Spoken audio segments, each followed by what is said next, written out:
అందరికీ నమస్కారం అండి. పూజ్య లాలజీ మహారాజ్ గారి 150వ జయంతి ఉత్సవాలని మనం 2023లో జరుపుకున్నాం.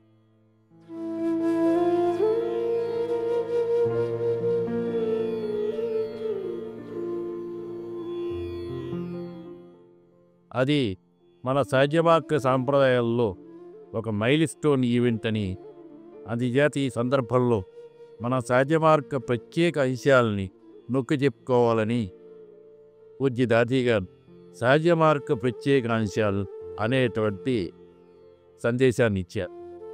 ఆ సందేశంలో ఉన్నటువంటి కొన్ని ముఖ్యాంశాలని ఈ ఎపిసోడ్లో చెప్పుకుంటాం.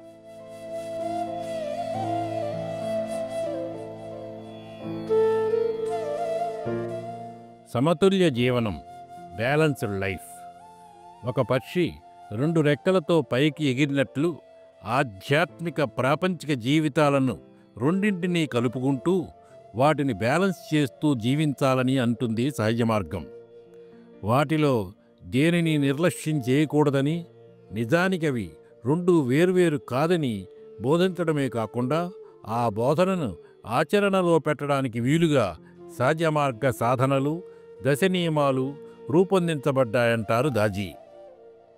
ధ్యానంలో పొందే ధ్యాన స్థితితో మరింత అర్థవంతమైన ప్రాపంచిక జీవితాన్ని జీవించవచ్చని అంటారు. ఒక పక్షి ఎగరడానికి దాని తోక దిక్చూచిలా ఎలా మార్గదర్శనం చేస్తుందో, మనిషి సమతుల్య జీవనానికి అతని హృదయం అలా మార్గదర్శనం చేస్తుందని అంటారు దాజీ. అందుచేత నియమనిష్టలతో జీవించడం లేదా ప్రపంచానికి దూరంగా జీవించడానికి బదులుగా హాయిగా ధ్యానస్థితిలో ప్రాపంచిక జీవితాన్ని కూడా జీవించమంటుంది సహజ మార్గం. ఇది ఆచరణీయ పద్ధతి, అంటే ప్రాక్టికల్ మెథడ్. ధార్మిక ఆధ్యాత్మిక పద్ధతులన్నీ ఉన్నత దివ్యస్థితుల గురించి చెబుతాయి. శ్రీకృష్ణుడు స్థితప్రజ్ఞ స్థితి, పతంజలి మహర్షి కైవల్యం, జీసస్ క్రీస్తు ప్రేమ వినమ్రతలు, మహమ్మద్ ప్రవక్త శాంతి సౌభ్రాతృత్వాల గురించి మాట్లాడారు. వీటన్నిటినీ ఏ విధంగా సాధించగలమో దానిపై సహజ మార్గం దృష్టి కేంద్రీకరిస్తుంది. అందుకు ధ్యానము, నిర్మలీకరణ, ప్రార్థన అనే 3 విశిష్ట ప్రక్రియలను అందించింది. మాస్టర్ మన హృదయాల్లోకి దివ్య కృపను ప్రసారం చేసి మన ఆత్మోద్ధరణ జరిగేలా ఈ ప్రక్రియలు దోహదపడతాయి. ధ్యాన ప్రక్రియ మనలోని ఆథెంటిక్ స్పిరిచువల్ ఎస్సెన్స్, అంటే నిజ ఆధ్యాత్మిక తత్వంతో ఒక్కటయ్యేలాగా చేస్తుంది. నిర్మలీకరణ మన కర్మబంధాలని, సంస్కారాలని తొలగిస్తుంది. సహజ మార్గ ప్రార్థన మానవ జీవిత యథార్థ లక్ష్యంపై దృష్టి పెట్టడమే గాక ప్రతి ఒక్కరూ అందరి కోసం, అంటే సమిష్టి ఆధ్యాత్మిక పరిణామం కోసం ప్రార్థించాలని చెబుతుంది. సహజ మార్గం ఆధ్యాత్మిక యాత్ర గురించి చక్కగా వివరించింది. మన ఆధ్యాత్మిక శరీర నిర్మాణంలో ఉన్న 3 క్షేత్రాలైన హృదయ మనో కేంద్ర క్షేత్రాలలో వివిధ చక్రాల ద్వారా చేసే ఆధ్యాత్మిక యాత్రని వివరిస్తుంది. అంతేగాక వీటన్నిటినీ ప్రాక్టికల్గా సాధకుడు ప్రత్యక్షంగా అనుభూతి చెందేట్టు చేస్తుందని, మనం ఒక చక్రం నుండి మరో చక్రానికి చేసే యాత్రలో కదలికని తీసుకువచ్చి ఈ యాత్రకు అవసరమైన పూర్తి సపోర్ట్ని, అంటే ఆసరాను మాస్టర్ అందిస్తారని దాజీ అంటారు.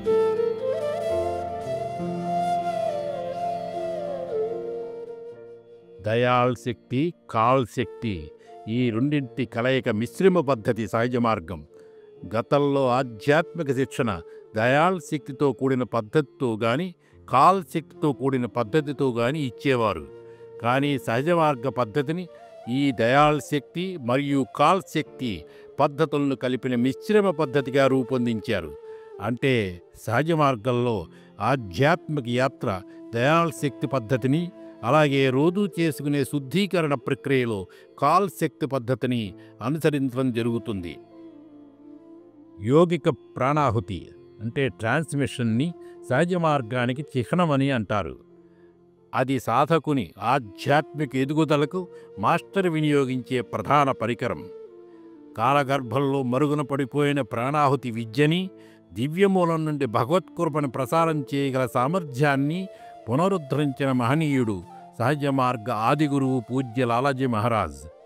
ఈ మార్గంలో మాస్టరేగాక ఆయన తరపున ప్రశిక్షకులు కూడా ప్రాణాహుతిని ప్రసరింపచేయగలరు. సహజ మార్గంలో కీలకమైన అంశం సజీవ మాస్టర్, లివింగ్ మాస్టర్ దివ్యకృపకి వాహకంగా ఉండడం.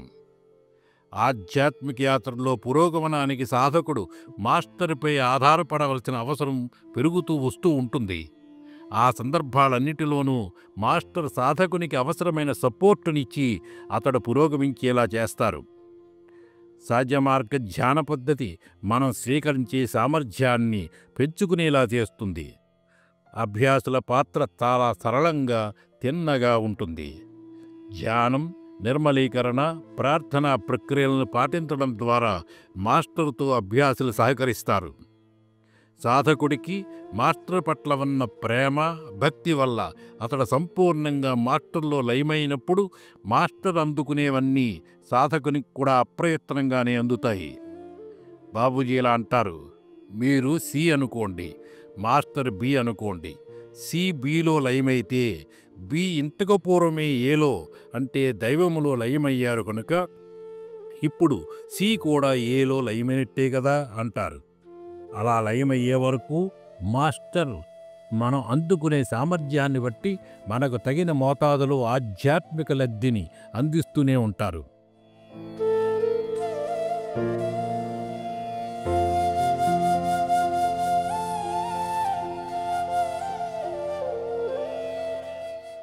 पूज्य लाला जी महाराज बड़े गर्व से, बड़ी हिम्मत से, पूरी क्लैरिटी से दुनिया को बता रहे हैं, ध्यान करो और प्राणाहुति के साथ करो और देखो अपने जीवन में कैसी रोशनी आ जाती है. సహజ మార్గం చాలా డైనమిక్ మార్గం, అంటే క్రియాశీలక మార్గం.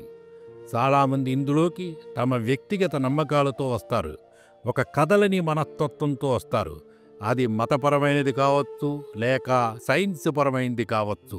కానీ ఈ అభ్యాసం చేసి అందులో తమకు వచ్చిన అనుభవాలతో, పరివర్తనతో పరిణామం చెంది ఆ తర్వాత ఆధ్యాత్మికత నుండి సత్యతత్వానికి, అక్కడ నుండి పరమానందానికి, అక్కడ నుండి చివరికి శూన్యత్వానికి అలా డైనమిక్గా ముందుకు పురోగమించడం జరుగుతుంది. సహజ మార్గం సరళత్వానికి గొప్ప ఉదాహరణ. భగవంతుడు సరళుడు కాబట్టి ఆయన్ని చేరే మార్గం కూడా సరళంగానే ఉండాలన్నారు బాబూజీ. ఈ పద్ధతిలో ప్రతి దశలోనూ మాలిన్యాలను, జటిల తత్వాల్ని తొలగించడంతో పవిత్రత, సరళత్వం ఏర్పడతాయి. ఇది అనుభవం పైన ఆధారపడినదే గాని ఏ అంధవిశ్వాసం పైన కాదు. ఈ మార్గం అందించే అవకాశాలను అర్థం చేసుకుంటే సాధనకు అవసరమైన ప్రేరణ కలుగుతుంది. బాహ్య జ్ఞానం మన యాత్ర సమయంలో ఉపయోగపడవచ్చు, కానీ మన లోతుల నుండి వచ్చే నిజమైన జ్ఞానం అదే ఆధ్యాత్మికత వల్ల వచ్చే జ్ఞానం అని అంటారు దాజీ. ఈ మార్గంలో మాస్టర్ ధ్యేయం మాస్టర్లను తయారు చేయడమే గాని శిష్యులను తయారు చేయడం కాదు. భగవద్ అనుగ్రహాన్ని, ఆ దివ్యశక్తి ప్రవాహాన్ని సాధకుని హృదయంలోకి మళ్లించగల మాస్టర్ మార్గదర్శనంలో గత సాంప్రదాయ పద్ధతులు చెప్పినట్లు అనేక జన్మల అవసరం లేకుండా కేవలం ఈ జన్మలోనే, అంతకంటే తక్కువ కాలంలోనే అంతిమ లక్ష్యానికి చేరడాన్ని సాధ్యం చేస్తుంది ఈ మార్గం. ఇక్కడ అంతిమ లక్ష్యం అంటే సమాధి స్థితి కాదు.